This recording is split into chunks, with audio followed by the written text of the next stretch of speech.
Bienvenidos a todos a mi canal de YouTube, como todos los terceros miércoles de cada mes. Este miércoles tenemos una entrevista a un tester reconocido de la industria, que a diferencia de las entrevistas anteriores, tenemos dos diferencias. Por un lado, les pregunté a ustedes a quién querían que entreviste y ustedes dijeron a esta persona. Y por otro lado, es la primera, ahí está, que no vamos a hacer en vivo por una cuestión de que fui madre hace 15 días y todavía me estoy adaptando, así que la dejamos grabada. Recopilé todas las preguntas que hicieron ustedes, así que bienvenido Pablo Soifer a esta iniciativa. Bueno, muchas gracias. Y bueno, está buena la etapa que te tocó está buena. La verdad que la extraño un poco, no mucho, pero la extraño un poco. Es todo un descubrimiento. Sí, sí, sí, sí, esto del día a día va a ser muy divertido, te lo aseguro. Gracias. Bueno, a ver, ¿cómo te presento? ¿Como un youtuber, como un automatizador, Ah, como un... ¿Está de moda el SDT? ¿Qué te ah, gusta? no, en verdad, a ver, yo creo que yo soy un programador que un día lo metieron a hacer QA y después se encontró el equilibrio. Y después se Bien. armó un canal de YouTube para una pelea cultural que tengo yo con todo lo que Vos tiene que sabés ver que con yo automation. entré a chusmear en tu perfil de LinkedIn y no encontré mucho de desarrollador o programador. Y decía, ¿por qué Yo este arranqué. pibe que habla mucho de automatización y que se mete con un montón de cosas técnicas no tenía tanto background o tanto tiempo como trabajando como desarrollador? Bueno, yo tengo 42 años. Cuando yo empecé en todo esto, todavía estábamos en el 1 a 1, ¿no? Algunos se acordarán. Y en esa época, cuando yo arranqué, no había un perfil de QA y un perfil de dev y un perfil de nada. Había un perfil de que eras el tipo que ibas, programabas. Te testeabas lo que programabas. Si vos estabas conforme con lo que programaste, lo deployabas vos, porque no existían todas estas cosas que hay ahora para deployar, no existían los DevOps, no existía nada de todo esto. Existían unidades de red donde se subían las cosas. Casi ningún programa era web. Estos muchachos, los que tienen 20 y pico, por ahí no saben ni de qué estoy hablando. Historia Y de yo la empecé como. programación. Sí, sí, sí. Yo empecé como programador hace mucho. Mi padre tenía una fábrica, empecé haciendo unas cosas ahí, pero mi primer trabajo fuera de la cuestión familiar fue en un club de la colectividad judía donde yo trabajaba de otra cosa que nada que ver. Y un día me dijeron, che, vos sabías programar, ¿no? Sí. Bueno, y como yo sabía programar en Clipper, alguien se acordará de qué es Clipper, tenían todo un sistema desarrollado en Fox Pro y me metí ahí. Y entré a trabajar ahí porque Fox Pro era de la misma gente de Clipper y todo eso. Con el tiempo yo seguí en esta historia, programando, pasé después a otros lugares. Ese yo entré en un momento en IBM, tercerizado por otra empresa, y en IBM tenía la cosa que caías en cualquier lado, o sea, te mandaba proyectos de lo que seas. O sea, yo empecé en un proyecto en Civil y yo no tenía ni idea que era Civil, pero me vendían así. Unas cosas de la época. Experto en ciber. Sí, me dieron 15 días un cursito de cómo funcionaban las cosas en Civil, me pusieron, estuve por todas las telefónicas y compañías Esa parte igual no cambió mucho, ¿no? Las empresas suelen vendernos como súper expertos en X y capaz que todavía no sabemos lo que es. Sí, sí, sí, a mí me dijeron, che, ¿querés trabajar en Cibel? Y yo dije, bueno, yo estaba recién arrancaba y me decía, vamos a hacer cualquier cosa, y yo te decía, dale. Y un día, bueno, terminan esos proyectos que estaba haciendo en Cibel, me devuelven IBM, pues estaba medio a préstamo, y un día me dicen, che, ¿querés hacer cuál? Digo, ¿hacer qué? Mira, vení, vos vení que te voy a enseñar cómo tenés que testear. Y empecé en Telefónica, en ese momento me mandaron a Telefónica. Y en esa época, QA, recién creo que no sé si había mucha idea de lo que era QA, y la gente escribía los casos de prueba en Excel. Me han dicho que hay lugares que siguen haciendo eso. Sí, sí. O sea, No te eso han entiendo. mentido. Sí, sí. Me han dicho que, bueno, y poníamos los bugs, eran casi mails a otros departamentos. Era una cosa espantosa para la época que funcionaba para ese momento chiquito de la historia. Después en algún momento me quise despegar de QA y volver a Dev, pero cada vez me pagaban más por ser QA y bueno, y si volvía a Dev tenía que resignar una buena parte de mi sueldo, cosa que no iba a pasar. Entonces me quedé como QA. Pero siempre fui más programador que QA. Y después cuando empezó toda esta historia de automation dije, esta es la mía. Acá es a donde voy yo. Por eso todos mis videos tienen más que ver con programación y mis consejos siempre son hacia los automation, programen. No les importa QA, programen. Y hoy en día, ¿cómo ves lo de los sueldos? ¿Sigue Hoy siendo creo que está así? Está un poco invertido, ¿no? está un poco más igualado, ¿no? En una época el desarrollador cobraba mucho más con QA, me acuerdo. Después medio como que, porque también nadie veía, o quizá en una época no se veía tanto la necesidad del QA cuando recién empezó a existir. De hecho, creo que hoy hay muchas empresas que no le ven, o sea, tienen los QA, tienen todo, pero no le ven el valor que genera tener QA. Que es un delirio hasta el altura del partido. O yo te entiendo que no se necesitara o que nadie pensara en QA hace 25 o 30 años, donde los sistemas eran algo mucho más chiquitito, contra lo que es hoy, que son monstruos los sistemas, y necesitas gente de QA, es inviable no tenerlos. Entonces creo que se vio eso. Lo que sí creo que va a pasar en algún momento es que el QA manual que tiene como misión en la vida, a ver si apretó un botoncito y ese botoncito anduvo, sí va a ganar menos porque va a tener menos utilidad en lo que viene. Claro. Me acuerdo cuando estuviste en Argent Testing, que tenías como parte de tu perfil, digamos, terminaba con Scrum Master y hago buenos asados, ¿no? ¿Pasaste por, por la parte de metodologías también? Sí, sí, pues yo tengo una cosa también es que a veces me aburro de las cosas. Entonces, muchos años programando, dije, vamos a probar otra cosa. Y me certifiqué como Scrum Master, me lo pagó la empresa en la que trabajaba en su momento. Me certifiqué, trabajé 3 años como Scrum Master en el medio. Este, el primer día que empecé a trabajar, un compañero mío me dice, vos no vas a aguantar estar lejos del teclado. Vos no vas a aguantar estar lejos del código, y tuvo razón. En algún momento me aburrí, volví a esto. ¿Y lideraste Pero equipos sí, también? sí. Sí, y mis asados están bastante buenos también. Bueno, un día tenemos que hacer uno. Sí, cuando termine esto, con mucho gusto. Y en esto de la gestión tampoco te terminó gustando el tema del liderazgo y decidiste volver a la parte técnica. Hoy por hoy trabajo como líder técnico, o sea Ah. que pude juntar un poquito todo, pero sí, a veces quizás me molestaba un poco, por ejemplo, tener un equipo, hacer de Scrum Master y que me dijeran, no podés sentarte a codear con el equipo, por ejemplo. Y a veces pienso, no sé, capaz yo estoy equivocado, pero a veces no tendría que ser tan duras las cosas. Tipo, bueno, si vos estás acá, solo puedes hacer esto de acá. O si estás acá, puedes hacer esto de acá. Y más en equipos que son más bien dinámicos hoy por hoy. No sé si la división tan así tendría que funcionar así. Entonces, eso Y, mucho no me gustó, quizá. y la parte esta de decir, porque yo escucho bastante el tema de decir, bueno, soy tester, ¿hacia dónde voy? ¿Voy o hacia el liderazgo o Mm. hacia el automation? ¿No hay nada en el medio? ¿Qué te parece? Acá, bueno, esto es algo que yo vengo peleando hace mucho tiempo. He visto gráficos donde mostraban que la evolución del QA era hacer un automation, que es parte de la pelea que estoy teniendo ahora con muchísima gente. Un automation tiene un perfil de persona quizá o de persona dentro de sistemas muy distinto del QA. A ver, yo conozco muchos QA que no programan, no quieren programar, en su vida van a programar, no les interesa programar. ¿Sí? Puesto a automation, yo desde que me dedico a automation el 90% del tiempo programo. O sea, estoy programando todo el tiempo. Entonces, ¿por qué obligar a una persona que se dedica a QA a que para crecer en su carrera tenga que programar? Es ridículo. Y más siendo que es muy interesante el perfil de un QA. Es muy rico. Y quizá, como yo dije antes, el QA que te aprieta el botoncito y se fija si se lo vio o no se lo vio, o va a desaparecer o va a tener poco valor gracias a la automatización. Es cierto que son perfiles que se pueden aprovechar para muchísimas cosas.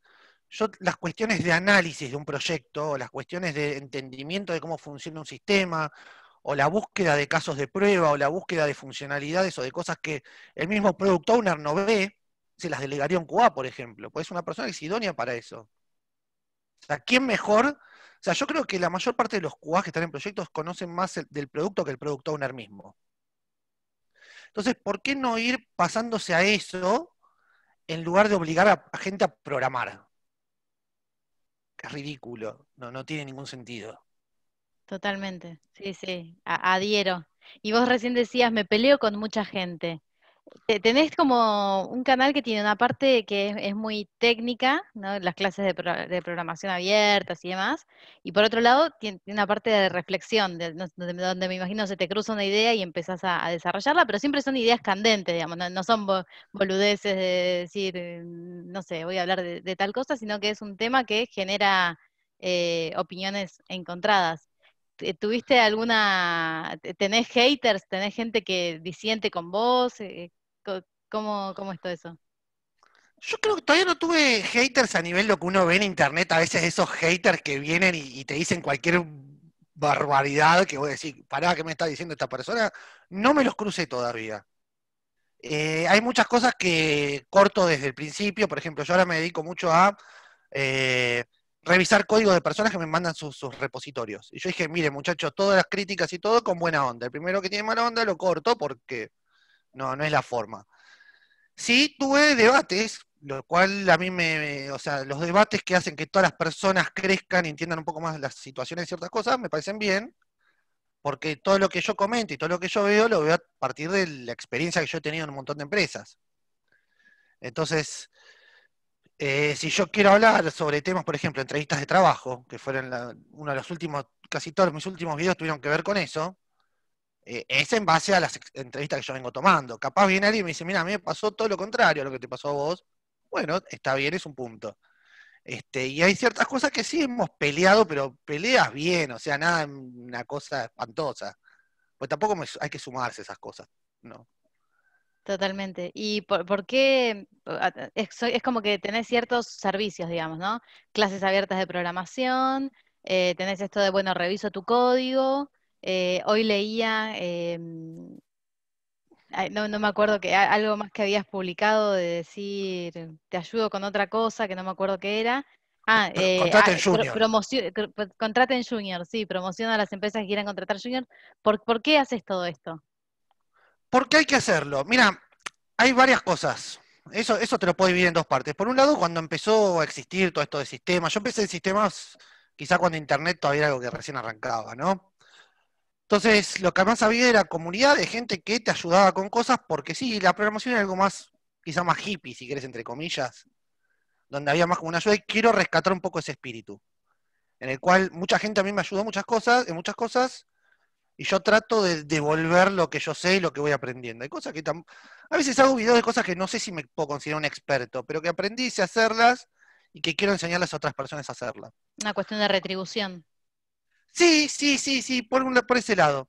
Por otro lado, también veo, a mí me pasó mucho con lo que más entiendo yo, que es automation, que en algún momento se empezaron a entender mal un montón de cosas. Me pasó mucho tomando entrevistas de trabajo o charlando con gente de cuestiones de automation, que se malentendieron cosas y yo dije, bueno, voy a tratar de hacer tutoriales, de hacer clases, de hacer cosas para que nos entendamos todos cómo tendría que funcionar automation. Y no cómo vienen muchas personas con cosas que cuando les empezás a preguntar un poquito más te das cuenta que no escala ni un poquito lo que están diciendo. Entonces a lo mejor puedo poner mi granito de arena en este lado. Bien, y tu canal creció mucho últimamente, ¿no? Porque hace bastante que tenés el canal y me pareció, no sé si fue así, como que al principio no, como costaba tener más gente y ahora veo que está explotando y crece un montón. ¿Es así? ¿Y a qué se lo atribuís? Crece mucho, quizá tiene que ver con las clases que doy, o quizá tiene que ver con que hay mucha gente que se está queriendo meter en automation. Si bien cuando yo ideé el canal, la idea no era que sea un canal de automation, y de hecho hago muchas cosas que no son de automation en sí mismo, creo que se tomó como el canal de automation. Y es como que toda la gente que se quiere meter en esto trata de venir por este lado. Y de hecho, a mí me genera todo esto un montón de gente que me pregunta cosas no sé, en Twitter, en LinkedIn, que me mandan mensajes, che, no, esto no me anda. Cuando voy teniendo tiempo les voy respondiendo, a veces no puedo porque son demasiados. Pero sí, sí. Crecí este último tiempo, calculo que por ese tema. ¿Y cómo haces con los que, por ejemplo, siento la necesidad de cada cosa que recibo, no sé, mail, LinkedIn, intento responder todo, todo, todo, todo, tengo un gran sentimiento de culpa si no lo hago. ¿Vos cómo haces con todo lo que recibís? Hay cosas que son de resolución fácil. Una vez alguien de Francia me preguntó algo, un mensaje privado en Twitter. Yo estaba esperando que mi esposa y mi hija salieran de un negocio en el abasto, y mientras estaban ahí dentro del negocio le respondí su duda. Imagínate, a ese nivel ya contesto. O sea, le resolví todo el tema ahí. Y después trato, lo que son cosas sencillas, trato de resolverlas lo más rápido posible. A veces le digo, mira, esto yo ahora no te lo puedo resolver porque es una pregunta medio compleja que requiere escribir código. Yo trato de hacerlo. Hay veces que, bueno, las preguntas son como muy, resolverme mi trabajo, bueno, ya no, porque no, para eso estás trabajando vos, flaco, pero ¿Y cuál es el este, punto donde empezás a cobrar y decís, no, pará, che, esto ya es un servicio, ¿qué haces? ¿Mandás una propuesta? ¿Le decís algo? y a veces pasa que la mayor parte de los que me preguntan son empleados o sea, hay muchas veces que les dije, miren muchachos, si tienen este problema, que es un problema grave, no sé, contactate con la gente de tu empresa y preguntarle si me quieren pagar a mí para que se los haga. Ya es a ese nivel. O sea, yo no tengo problema en contestar cosas muy complejas, pero bueno, ya ahí estás usando un montón de tiempo de mi vida, ¿no? De decir, bueno, eso ya no es una pregunta que, uy, che, ¿sabés que esta línea de código no me anduvo? O, bueno, para ver cómo te ayudo. Ya genera otra complejidad, decir, bueno, es un trabajo ya. Te doy la mano, no me tomes el codo, claro. Exacto. ¿Y haces Pero algún sí, siempre. análisis sobre tus videos, sobre las estadísticas? Digo, mirás los números, sabés de dónde llega la gente, ves qué les interesa más y qué menos. Más o menos. No, no, la verdad que es más, ni siquiera tienen edición mis videos. No, creo que no vas a encontrar un video mío con edición. De hecho, cuando me pongo a hablar, tampoco tengo tan claro qué es lo que voy a terminar diciendo. Tengo una Vos sabés idea que en la yo te iba a cabeza. preguntar eso porque se nota como muy espontáneo decir, no sé, empiezo por acá y veo que sale y por ahí retomas la idea del principio y te vas a otro lado y volvés. ¿Es así? O sea, no hay un hilo conductor o... No, no tengo una idea. O sea, yo hoy voy a hablar de cosas que veo en entrevistas de trabajo. Ok. Y más o menos sé por dónde arranca, no sé dónde termina. No, no tienen Yo veo que hay gente que sí, se arma un speech, todo eso está muy bien. Ojalá yo pudiera hacer eso. Les juro que tengo como una sana envidia por esas cosas. Pero no, no lo sé hacer. Y de hecho, lo que pasa es que muchas veces el tema principal se empieza a dividir en temas más chiquitos. Y ahí no sé para dónde agarrar. A veces sí trato de tocar 2 o 3 temitas de todo eso. Si no haría videos de 2 horas sobre cosas. Y si no te gusta, lo tirás y empezás todo de nuevo. Sí, pero generalmente no pasa. Quedas Después conforme prefiero el con... primer minuto. Si ya pasaron 6, 7 minutos, creo que no pasa nada. Y tenías un podcast también, ¿no? Hice un podcast, hice 4 o 5 episodios y no sé qué pasó con eso. Tendría que retomarlo en algún momento. Yo Lo vi que pasa es que algunos que terminaron en formato YouTube, ¿no? No sí, sé, entré a tu canal y decía podcast de tal cosa. sí, porque yo los ponía y después tenía una forma de exportarlos para que anden en Spotify. Ah. Pero sí, una cosa así, tendría que retomarlo. Lo que pasa es que en un momento dije, se está poniendo muy picante lo que estoy empezando a decir, porque empecé a agarrar, no sé, ofertas de trabajo ridículas que habían, ¿no? Y yo dije, no, esto ya me parece que me va a perjudicar más de lo que. Pero cosas que, por ejemplo, si entras a cualquier comunidad de QA son cosas. Hay 2 o 3 grupos de QA grandes, en los cuales hay cosas que son, no sé cómo explicarlo, que son como secretos a voces, ¿no? Que ofertas de trabajo que están hace 10 meses dando vueltas y nadie las agarra y por algo nadie las agarra. Y ese tipo de cosas, decir, ¿las digo o no las digo en un podcast? Y las decías y por ahora decidiste no seguir diciéndolas. Y por ahora decidí ver cómo las puedo decir de una manera menos hiriente, pues soy muy culposo también. Y hoy también vi que habías publicado algo como de lanzar otro canal de YouTube diferente, ¿puede ser? Sí, ¿Cuál porque era la la otra vez idea? hice, el otro día hicimos un vivo, hace un par de semanas, diciendo, ¿puedo aprender una tecnología solo con lo que existe online? Tipo, sin entrar en un curso, sin entrar en un tutorial. Cuando se creó Internet, la idea de Internet era que uno iba a tener toda la información de cualquier cosa ahí en la mano. Nosotros cuando éramos chicos íbamos a la biblioteca a buscar las cosas para los trabajos prácticos. Hoy ya no existe todo eso. Entonces, agarramos, no sé, React, una tecnología de frontend, y tratamos de hacer cosas con la documentación oficial de React. Entonces, yo dije, bueno, ¿es esto trasladable a cualquier otra cosa que yo quiera aprender? Por ejemplo, un idioma. Me ofrezco yo como sujeto de experimento de si puedo aprender un idioma con los recursos que hay en Internet. O lo que sea, o cualquier otra cosa que uno quiera aprender. Por ahí venía a tratar de hacer un videolog de si es posible, gracias a la tecnología y a los recursos que tenemos ahora, de autoenseñarse algo. Bueno, a mí me pareció interesante, así que yo voté que sí. ¡Vamos! Ya voy a salir con Lo todo esto. espero, lo espero. Vamos a ver qué tanto japonés aprendo así.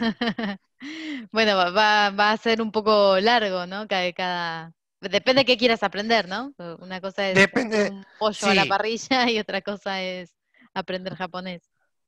No, no, es que la idea es agarrar el japonés, ¿eh? Vamos a ver hasta Ah, dónde llego. bien, bueno. Algo sé, también es un poquito de trampa, algo sé de japonés, pero muy poquito. ¿Y por qué sabes japonés? Porque empecé a estudiar hace unos años, iba acá al centro okinawense, y este año no tuve que largar porque con la pandemia y un montón de cosas de laburo, bueno, tuve que largar. Tema de Pero cómics, algo, por ahí alguito, el viene el primer mundo, examen por la internacional lo di. cultura japonesa, o solamente porque el idioma te parece Un atractivo, poco o porque es sí, el futuro. no, no, no es el futuro de nada, yo jugaba mucho Go en una época, juego que tenía en Japón demasiada gente, tiene profesionales, todo, y tiene mucha terminología en japonés. Yo tenía libros que estaban escritos en japonés, me dio mucha curiosidad y fui, ¿no? Sí, me gusta mucho el manga, gasto mucho dinero en eso, pero no me iba a poner a aprender un idioma por eso. ¿Y qué otros hobbies tenés además de eso? Yo, hasta que me tuve un problema muy grande en el tobillo, corría. De hecho, corrí 6 veces la maratón de Buenos Aires. Wow. Hacía mucha carrera de montaña, cosas así, me divertía mucho con eso. El canal básicamente es un hobby. El día que no me divierta más haciendo el canal no lo hago más. Van a ver que me aburrí y cerré el canal. Nada, eso. Y bueno, el japonés, que me llevaba demasiado tiempo y me gustaba sentarme a estudiar. No tenés una frecuencia, ¿no? De tus videos, es como también así medio descontracturado. Cuando salen, salen. Sí, yo trato, bueno, los martes están las clases.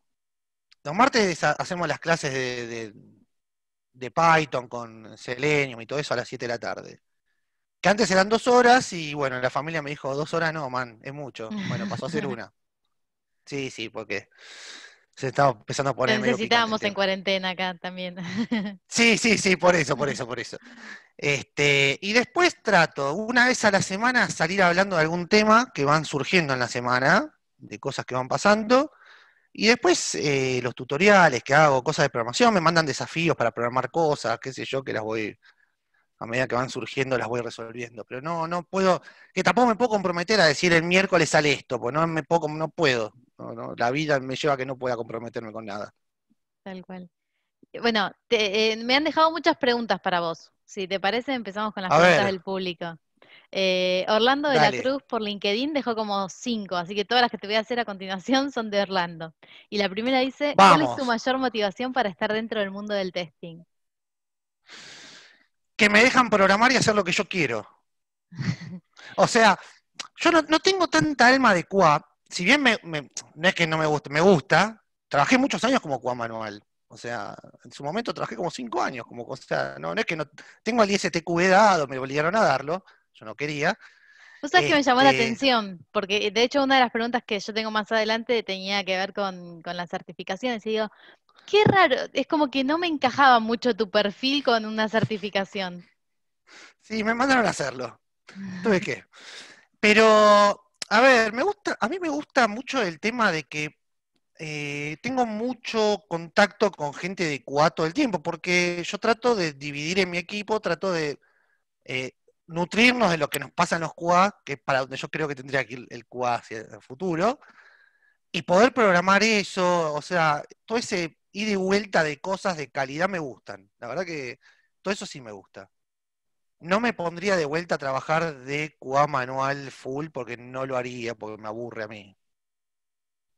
Bien. ¿Cuál es el mayor desafío de tu carrera profesional? ¿Cuál fue en realidad? Una vez con un compañero, Diego, hace muchos años, tuvimos que hacer una automatización de algo que no sé si alguien lo hizo alguna vez en la historia, pero era los steps de las pruebas no eran algo que siguiera un orden fijo. Era un proyecto de alguna especie de AutoCAD online para hospitales. Entonces era muy difícil decir los pasos que se van a seguir son en este orden. Entonces tuvimos que hacer algo medio con grafos para que vaya decidiendo por dónde iba a partir de algo que no sabíamos qué era. Tuvimos que elegir un lenguaje como Ruby, interpretado, y lo que lográbamos era que el mismo lenguaje generara nuevas líneas de código que se acomodaran al final para seguir la automatización paso a paso. O sea, nuestro programa generaba más código, o sea, el código generaba código para seguir testeando Y ahora automáticamente. que por ahí es más común encontrarse con redes neuronales, inteligencia artificial, chatbot y demás, ¿te tocó automatizar algo de esto también? Todavía no, ya me va a tocar pelearme con la inteligencia artificial y ver quién es más Tal inteligente, cual. pero esto, bueno, esto no era eso, pero era una locura. O sea, no sé si alguien lo hizo esto alguna vez. No sé cómo, nos terminó saliendo todo bien, pero fue muy delirante. Y la siguiente pregunta dice, ¿cuál ha sido tu mayor logro dentro de este rubro? Mi mayor logro, yo creo que el mayor logro, o sea, podría decir que que salió andando una cosa medio inviable, pero yo creo que el mayor logro que he tenido fue que mucha gente aprendiera. A mí me tocó en muchos lugares estar al frente de los proyectos estos de jóvenes profesionales, Mm. gente que busca su primer empleo, que están en la universidad, que los toma la empresa, todo eso, y poder transmitirles todo lo que pude aprender.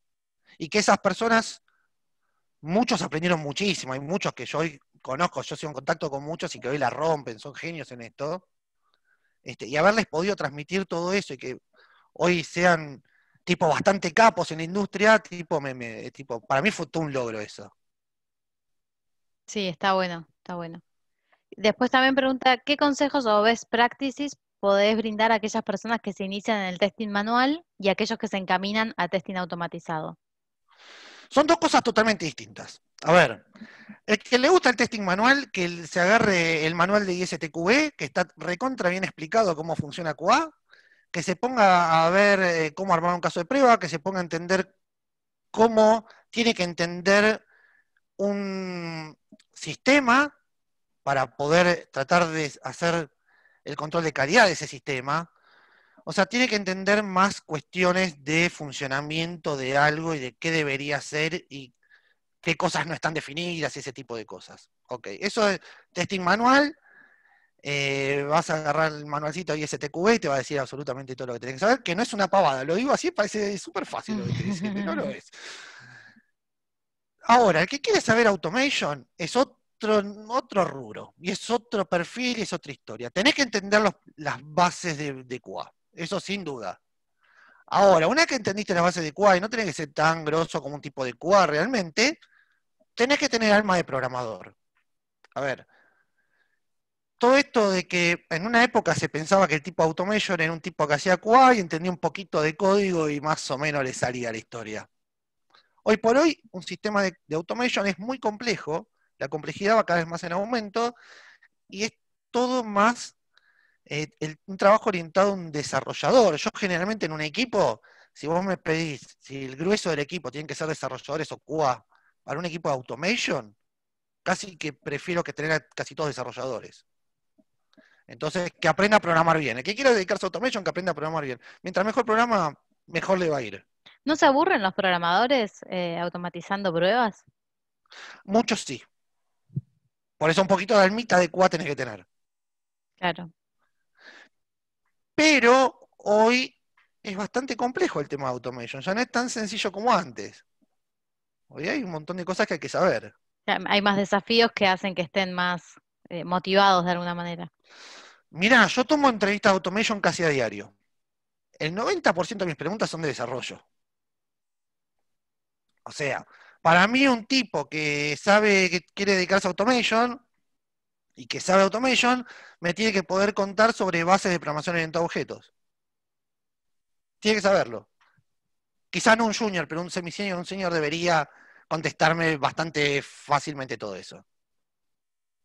Y en esto que vos decís de, bueno, contraten juniors, ¿cómo evalúas el potencial de ese junior? Hoy en día no sabe nada, pero bueno, ¿cómo veo qué es lo que puede llegar a ser esta persona? Yo los vuelo estos. Yo tengo, siempre que dije, este la va a romper, tuve razón 100% de las veces. A ver, generalmente los juniors no es que no saben programar, tienen ideas de programación, muchos están en su primer trabajo, muchos en el segundo, pero muchos están en la universidad y vieron programación. Muchos son autodidactas de la programación, ahora cada vez hay más de esos. Pero hay gente con la que vos tenés una pequeña charla de programación y entienden por lo menos lo básico. Y vos ves el entusiasmo también de la gente, cuando le empezás a dar, no sé, en los programas de jóvenes profesionales, vos ves que de los 20 tipos que te meten, hay 3 o 4 que los ves encima de las cosas todo el tiempo. Y vos ves que les mandás a hacer un ejercicio y te lo hacen. Entonces vos decís, bueno, este pibe con lo que sabe y aparte vos viendo que es un entusiasta, tráemelo. Este va a funcionar.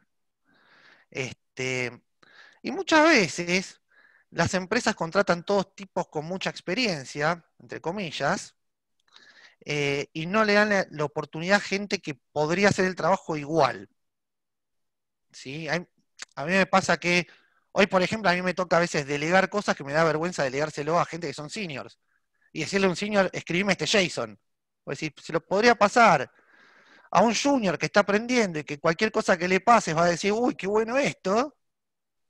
Y no a un tipo que es un senior, que me va a decir, me está pasando un JSON, ¿en serio? ¿Querés que te haga un JSON? Dale. ¿Entendés? Entonces, ¿por qué no contratar juniors y darles la oportunidad de crecer y de formarse? Sí. ¿Y qué herramientas tendría que tener o alguien que quiere empezar en automation? La siguiente pregunta dice, bueno, ¿qué herramientas debería conocer? Primero aprender a programar. O sea, olvídate del lenguaje. Olvidémonos del lenguaje, hay lenguajes que están más de moda. Por ejemplo, hoy está muy de moda hacer casi todo en JavaScript. Perfecto, JavaScript. Pero si no es eso, que sepa programar en Python. O sea, que después tenga la suficiente flexibilidad para decir, bueno, yo sé Python, pero me piden algo en JavaScript, me fijo cómo es la sintaxis de JavaScript, me paso. O lo que sea. Segundo, entender los conceptos y las bases de QA. Hay que saberlo, te puede gustar más o menos, pero te están metiendo en QA. O sea, tenés que entender QA. Pero que tenga muchas ganas de programar, de crecer y de entender y aprender cosas. O sea, Es más una cuestión na- actitudinal que una cuestión tecnológica, decís. sí, sí, sí, yo creo que todos podemos aprender a programar. Te tiene que gustar, ¿no? Porque si no te gusta, no te metas en esto. Pero si vos tenés una noción de programación, te gusta, querés mejorar, y encima tenés la actitud correcta, pues nadie le va a pedir a un junior que haga algo súper complejo. Yo no se lo pediría. Meterse con temas de base de datos o de web services, ¿decís que es para un segundo paso o también debería ser para un junior? Yo se los puedo explicar igual. Yo no tengo problema. A ver, yo trabajo así con juniors, generalmente les voy dando misiones. O sea, le digo, mira, te tengo un trabajito, tenés que hacer esto. Y algo que no hacen muchos seniors, por lo que veo en las entrevistas de trabajo, es que yo les explico el trasfondo de lo que están por aprender o de lo que están por ver. Que eso es algo que debería hacerlo todo senior en todo equipo, señores. Basta. Independientemente también del rol, te digo, porque a mí me pasa con los manuales o con los product owners, es decir, che, flaco, no mires solamente esta tarea, sino mirá el contexto donde estás metido. Sí, me pasa mucho en entrevistas que tomo, que los pibes vienen y le digo, bueno, ¿y por qué harías esto acá? No sé, por eso es lo que hago en el trabajo. ¿Sí? Y eso es porque nadie se sentó 10 minutos y les explicó qué es lo que están haciendo. Entonces, yo lo que prefiero siempre es decirle, mira, Ahora nos vamos a meter con web services. Te voy a explicar bien cómo es un web service, te voy a explicar la librería esta que trabaja con web services, cómo funciona, pero yo no te voy a hacer el trabajo. Vos me vas a venir a mí con ideas de lo que querés hacer. Y después las vamos a discutir. Porque también la empresa, si me pone un junior, tiene que entender que hay un tiempo que es de aprendizaje. Claro, hay que invertir tiempo en eso. Pero la persona sale sabiendo qué es lo que hizo y por qué hizo lo que hizo.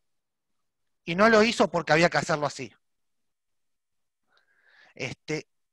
Yo apunto a que la gente que entra sea mejor que yo en el corto plazo. O sea, apunto a eso, a que sean mejores que yo. Yo les voy a dar pautas. Supérenme. Y les voy a dar toda la ayuda que ustedes necesitan. Porque así tendría que ser el trabajo. Es poder correrse un poco del ego, ¿no? De decir, voy a ser imprescindible para vos todo el tiempo, sino tomar las herramientas, crecer. Sí, bueno, pero hay un dicho que es el cementerio está lleno de gente imprescindible. Claro. O sea, imprescindible no es nadie. Y qué es mejor que ayudar a la gente a que crezca. O sea, a mí me ayudaron un montón de personas a aprender lo que aprendí. Me podía haber ido mal y me podían haber tocado seniors que no me expliquen nada. Ahora, así como a mí me enseñaron un montón de cosas y se sentaron y me tuvieron una paciencia, la verdad que hubo gente que me tuvo una paciencia enorme, porque no soy ninguna luz, yo trato de sentarme con la gente y decirle, mirá, yo te voy a explicar cómo funciona esto. Y armar medio, que esto es otra práctica que trato de meter, que es armar medio mesas redondas, tipo en la cual yo estoy de tech lead, pero no soy el tech lead. Tienen ideas. ¿Por qué? Porque quizá a veces las ideas de los juniors son mejores que las mías para implementar algo. ¿Por qué no puede pasar? Puede pasar. Están menos viciados, están más libres, más frescos, digamos. Vienen con nuevo espíritu y capaz se les ocurren buenas cosas también. Sin lugar a dudas. Aparte, ¿por qué no? O sea, muchas veces el senior dice, esto es así porque yo soy el senior y tengo más años que ustedes en esto, y es cierto que uno tiene más años que otros haciendo cosas y que puede guiar ciertas cosas. Ahora, no escuchar a alguien por eso es ridículo. Sí. No, no, no. Y la última pregunta de Orlando dice, ¿cuál es la percepción de hacia dónde se dirige el testing y cuáles serán los nuevos desafíos y retos que conllevará? Bueno, eso, como te dije, para mí el testing manual del tipo que aprieta un botoncito y ve si sale verde o rojo, no creo que tenga futuro. Yo personalmente, está bien, estoy jugando a la lotería, acá estoy diciendo el 89, a ver si sale. Pero yo creo que eso cada vez va a tener menos valor porque Y hoy eso le se lo... agrego a esta pregunta de cuáles son los desafíos que vos creés que va a tener el testing automatizado. El testing automatizado va a tener que empezar a entender que el software cada vez va a ser más complejo y que se va a necesitar gente con más especialización. ¿Sí?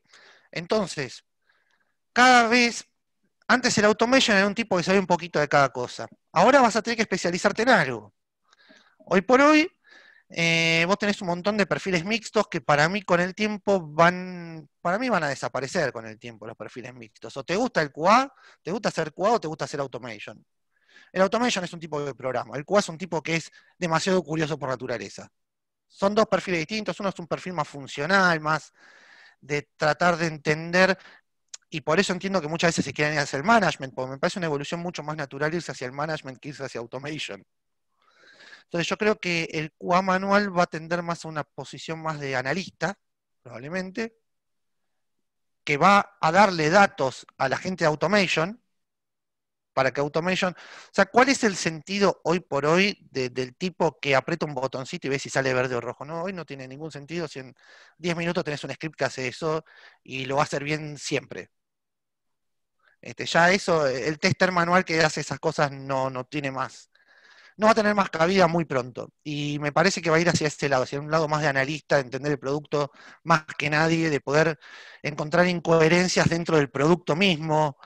No sé si te pasaba, a mí me pasaba hace muchos años cuando estaba de QA, que te mandaban a leerte, antes que existan las metodologías ágiles y todo eso, que te mandaban a leerte unas fojas así Sí, de el cosas de famoso proceso funcionalidad. unificado y de desarrollo de RUP, que te tenías que leer todos los casos de Sí, sí. uso, todos los análisis funcionales. Y que te daban una viroma y te decían, fíjate qué cosas se contradicen y marcámelas. Bueno, pero yo creo que un poco va a ir hacia eso de nuevo, en el sentido de que el QA va a ser un tipo que va a empezar a mirar inconsistencias, va a empezar a mirar qué mejoras en las funcionalidades se puede hacer. Porque el QA tiene esa cosa también un poco del usuario que quiere joder todo. Entonces, esa persona es la que es mejor para decir qué cosas pueden funcionar mejor o qué cosas se pueden mejorar y qué ese tipo de cosas. Ahora, obligar a esa persona a escribir código es medio... No le veo mucho sentido. Y obligarla a escribir casos de prueba demasiado exhaustivos tampoco. No, tampoco. Y de hecho, hoy creo que hay mucha tendencia a pasarse a cosas, a DSLs como Gherkin. Mm. O sea, donde escribís comportamientos y no escribís casos de prueba. Y ahí ves que, ¿cómo es porque al no estar escribiendo en un lenguaje natural, digamos, quizá haya testers manuales que también le tengan miedo a estas herramientas o a estos lenguajes o a estas, que piensen que están más del lado de la automatización. ¿Vos qué pensás? No, porque en el fondo, por ejemplo, Gherkin, en Gherkin vos escribís en inglés. Escribís una serie de pasos en inglés, no tiene mucho desafío. Detrás de todo eso va el código, pero ahí no se tiene ni que meter. Ahora, ese Es tipo como de escribime la comunicación, cáscara que después yo me ocupo automatizador de claro, bajar el porque resto. sí, porque vos te puedes hacer, no sé, escenarios, por ejemplo, en login, donde sí, given, I am in the main page, and I enter the username and the password, when I press click, lo que sea, ¿no? Ahora, cuando QA empuja eso y lo empuja bien, eso pasa a ser un lenguaje común para todo el equipo. Por eso es importante que QA empiece a empezar a entender que muchas veces los proyectos están bien, está bien que empiecen a pasar a eso y dejar de escribir 700 millones de casos de prueba. Porque cuando vos escribís un caso de prueba, también le pones un poco de tu percepción de cómo son las cosas ante una historia de usuario que a veces no es lo mejor escrito del mundo, ¿no? ¿Y vos Entonces, notás que esto se usa cada vez más? Porque mi sin duda, percepción es que yo cada vez veo menos BDD en los proyectos. yo la trato de empujar y trato de que llegue a que el product owner escriba Gherkins. O sea, trato de llegar a eso. Ahora, a veces lo logro, a veces no. Pero está bueno la historia de que todos hablemos el mismo lenguaje desde un principio, me parece. Y aparte, le sirve a todos, ¿no? O sea, cualquier persona que vea eso tiene que entender qué es lo que tiene que pasar y no tiene que haber dudas. Para mí tendría que tender mucho más a eso todo. Y los otros, digo, estos vos porque vos lo impulsás, pero no sé, otros proyectos de la empresa donde vos trabajás, ¿también ves que se usa esto? En algunos lo veo, en otros empezó a estar un BDD medio como escondido, por ejemplo, la gente que usa Jasmine o la gente que usa Mocha y ese tipo de cosas que en el fondo son BDD también, de otra manera, Mm. pero son BDD. Pero bueno, pero ahí sí, por ejemplo, hoy por hoy está de moda usar JavaScript, y JavaScript te va llevando a eso, porque casi todos los frameworks te llevan a usar Mocha, Jasmine o alguna de esas cosas que también te hacen escribir steps de alguna manera. Si eso después se usa como BDD o se usa como un cambalache, no sé. Ya ahí no te podría decir caso por caso. Yo trato de que si vamos a usar una herramienta, usémosla bien. A ver, una vez alguien me quiso deformar toda la historia de BDD hace poco y yo le dije, mirá, si vamos a usarlo así, no usemos BDD. O sea, si vamos a usar un martillo para abrir una ventana, no hagamos otra cosa porque esto no nos va a servir. Bien.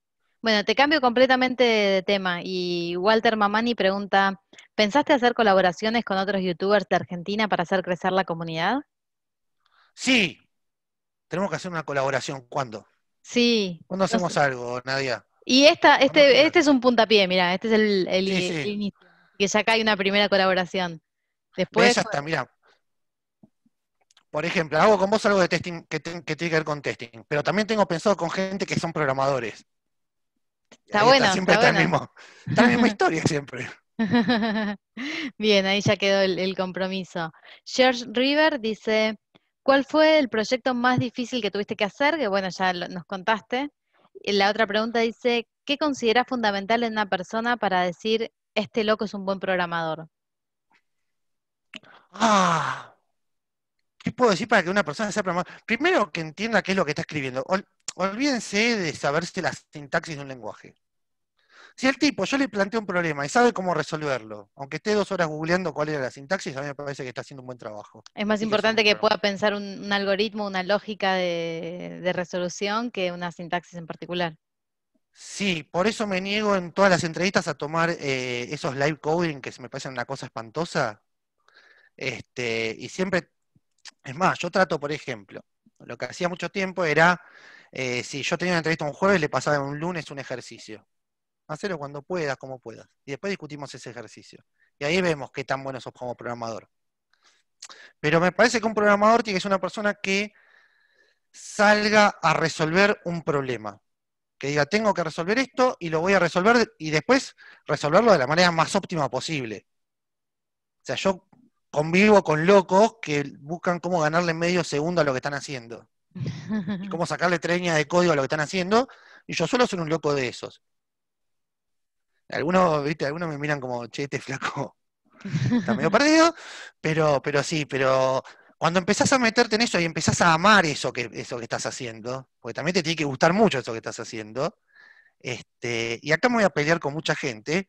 Para mí hay 2 tipos de programadores en las empresas, los que son programadores de alma y los que son oficinistas que de 9 a 18 programan porque o sea, fue lo que les salió en la vida y 1802 no les interesa nada de todo esto, lo cual no está mal tampoco. Pero sí, el tipo que está todo el día, que quiere buscar soluciones a cosas, que piensa cómo funcionan las cosas y cómo hacer que anden, me parece que son buenos programadores. Después, si saben más o menos de un lenguaje, cosa que pasa. Y la última pregunta que nos dejó dice, ¿Pablo es un Adorni? Me cae bien ese señor Adorni porque le gusta la computación retro. No sé si soy un Adorni, yo soy Pablo. Sé que hay todo un ejército de Adornis y los rebanco, pero no me puedo identificar con personas. Me identifico conmigo, bastante. Bueno, terminamos la parte de preguntas del público. Tengo una sección que es verdadero o falso. Yo te tiro una Uf, serie de afirmaciones y vos me decís verdadero o falso y justificás tu respuesta.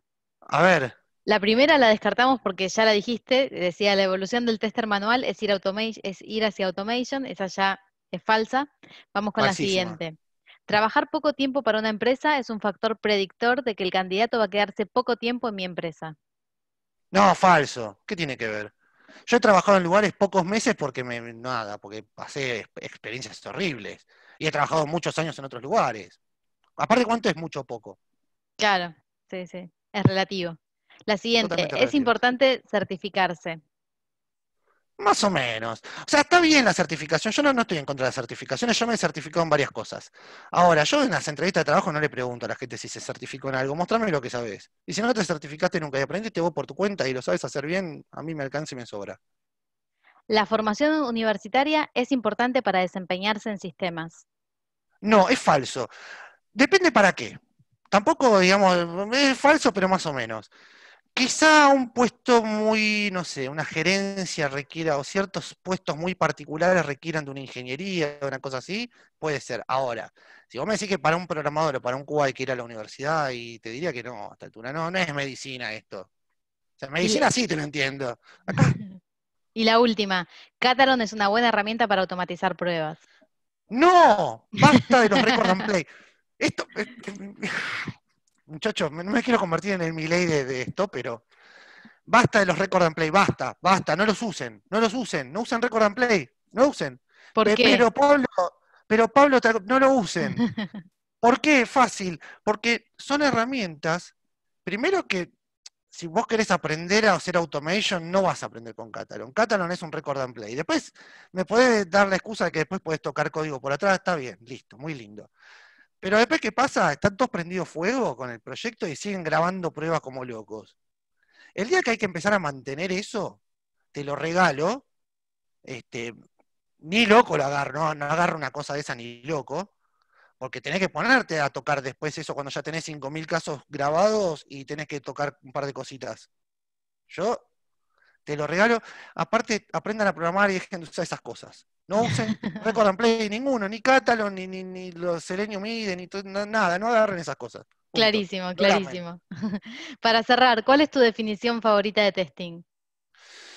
Yo creo que más que de testing, tengo mi definición más de un tester, que es la persona más curiosa más rompebolas en el buen sentido y la persona que más entiende de cómo tiene que funcionar algo.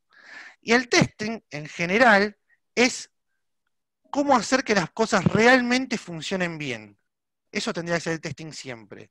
Que las cosas funcionen bien y no solo en cuanto a que no hayan bugs, sino que las cosas funcionen de una manera coherente. Y esas cosas solamente las pueden hacer los testers bien. Y les tengo mucha envidia a los que se dedican todo el tiempo a eso. Mucha, mucha envidia les tengo. Bien. Bueno, ¿qué tal la pasaste? Espectacular. Cuando quieras hacemos otra cosa.